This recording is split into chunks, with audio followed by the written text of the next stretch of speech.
रात के ठीक 1:40 थे। थार के रेगिस्तान में हवा बिल्कुल थम चुकी थी। ऐसी खामोशी जैसे पूरी दुनिया रुक गई हो। उमर अपनी जीप में अकेला सफर कर रहा था, लेकिन अचानक उसका जीपीएस बंद हो गया। चारों तरफ सिर्फ रेत ही रेत थी और कोई रास्ता नजर नहीं आ रहा था। उमर ने जीप रोकी, इंजन बंद किया और तभी उसे पहली बार वो आवाज सुनाई दी, पानी, मुझे पानी दो। उमर का दिल तेजी से धड़कने लगा। रेगिस्तान के बीच आधी रात को ये आवाज किसकी हो सकती है? वो धीरे धीरे जीप से बाहर उतरा। दूर रेत के टीलों के बीच एक औरत खड़ी थी। सफेद कपड़े, खुले बाल और चेहरा नजर नहीं आ रहा था।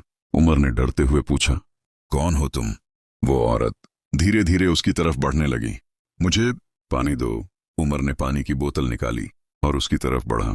जैसे ही वो करीब पहुंचा, अचानक तेज हवा चलने लगी, रेत उड़ने लगी और उस औरत ने अपना चेहरा उठाया, लेकिन उसका चेहरा था ही नहीं, सिर्फ काला अंधेरा। उमर डर कर पीछे हटने लगा, लेकिन उसके पैर रेत में धंस चुके थे। वो हिल भी नहीं पा रहा था। अब वो औरत उसके बिल्कुल सामने थी और उसकी आवाज बदल चुकी थी, अब तुम मेरे साथ रहोगे। अचानक रेगिस्तान की खामोशी एक डरावनी चीख में बदल गई और सब कुछ अंधेरे में खो गया। अगली सुबह कुछ लोग उस जगह पहुंचे जहां एक खाली जीप खड़ी थी। दरवाजा खुला हुआ था, अंदर पानी की बोतल पड़ी थी, लेकिन उमर कहीं नहीं था और रेत पर एक लाइन लिखी थी, यहां कोई प्यासा नहीं मरता, वो बस किसी और का इंतजार करता है।